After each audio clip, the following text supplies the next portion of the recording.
ये स्टूडेंट्स इसको नेक्स्ट करते हैं। ये हमारे पास है जी एक्सरसाइज 6.6 का पार्ट नंबर 2 का दूसरा सवाल है। ये पहले रह गया था, इसको पहले सॉल्व कर लेते हैं।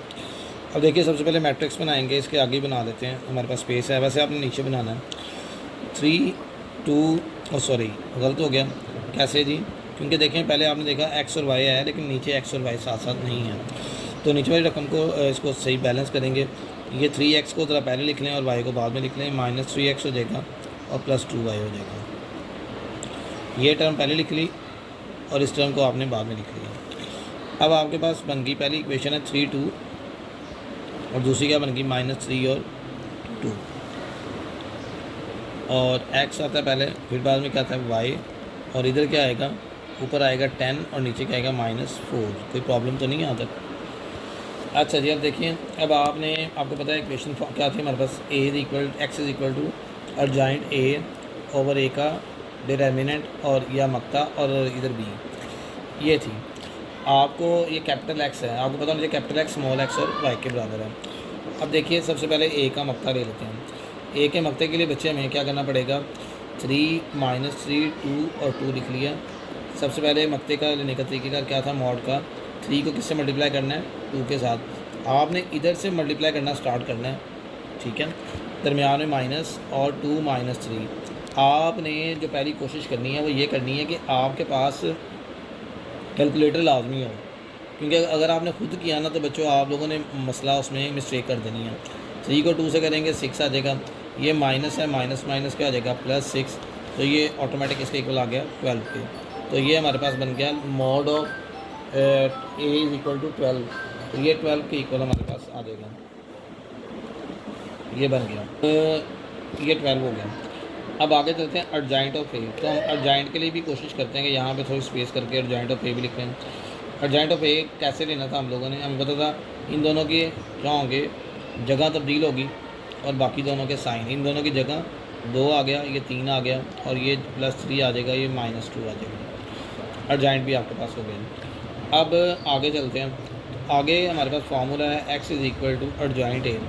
अर्जाइंट है 2 3 -2 और 3, और नीचे है डिटर्मिनेंट क्या निकाला था आप लोगों ने, वो था 12, और b क्या है हमारे पास, b आपके पास है जी वो था 10 और -4। देख लीजिए यही है हमारे पास भी, और मिस्टेक ना जाए, 10 और -4 मल्टीप्लाई कर देते हैं। ये 12 है तो ये बाहर आ जाएगा 1/12 लिख लेते हैं, 1/12 भी कह सकते हैं। अंदर मल्टीप्लाई कर लेते हैं जी, अभी जो हमने मल्टीप्लिकेशन सीखी है उसके मुताबिक। कैसे जी, पहली रो पहला कॉलम, 2 को किससे करना है 10 के साथ, दरमियान में प्लस, और -2 को किससे करना है -4 के साथ। 3 को किससे करना है 10 के साथ, और 3 को किससे कर दिया -4 के साथ।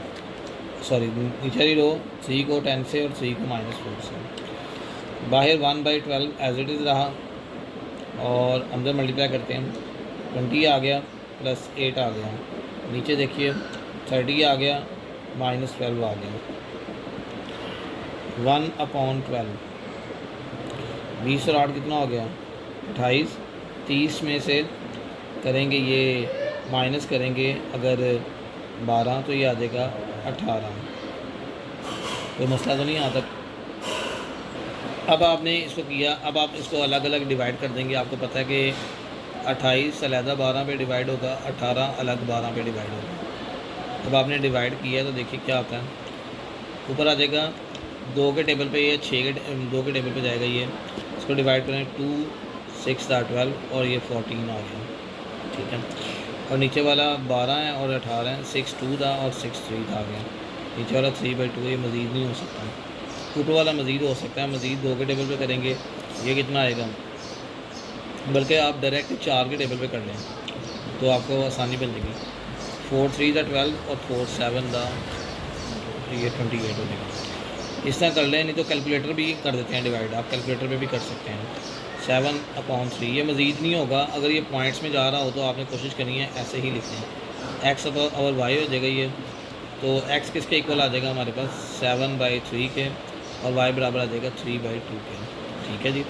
इसके बाद आगे चलते हैं, तो आगे हमारे पास सवाल है, इसमें कह रहा है 4x + 5y, ये हमारे पास है। अब देखिए यहाँ पे पहले एक्स है, वाई है, एक्स वाई है, तो मतलब ठीक है। सबसे पहले हमने बना लिया 4 5 2 5, ये बन गया। ये आ गया एक्स और वाई आ गया, और इधर आ जाएगा 0 और 1, 0 और 1 लिखे हैं। फार्मूला पता है, x is equal to adjoint A बटा ए का मक्ता, और ये कितना आ गया, बी आ गया।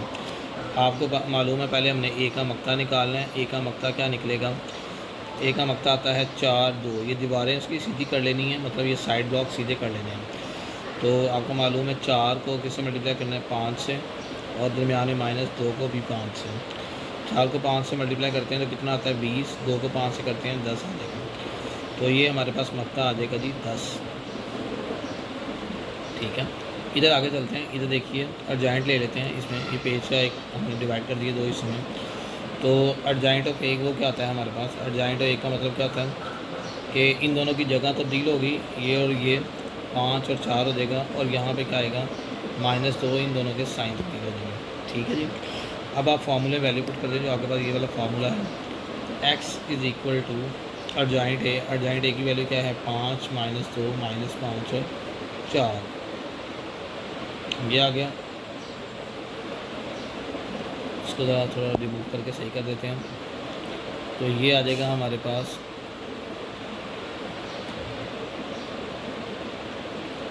और ए का मक्ता है 10, और बी वाला मैट्रिक्स है, ये हमारे पास है बी वाला 0 और 1।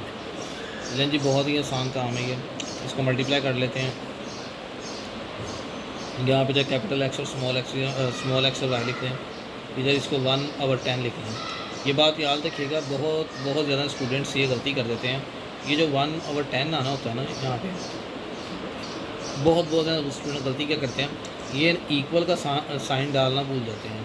इक्वल के साइन के बाद 1/10 आना है, या 1/ जो भी होगा। इक्वल का साइन बच्चे यहाँ पे लगा देते हैं गलती से, तो वो पीछे लगना है, इधर नहीं लगना। इधर दोबारा 5 -5 -2 और 4, और ये आ गया 0 और 1 आ गया। आपको पता है मल्टीप्लाई करते वक्त 1/10 आ गया। 5 को 0 से करेंगे, जमा का साइन आ जाएगा, और -5 को 1 से करेंगे। ठीक है, नीचे भी -2 को 0 से करेंगे, और 4 को 1 से करेंगे, ये आ गया।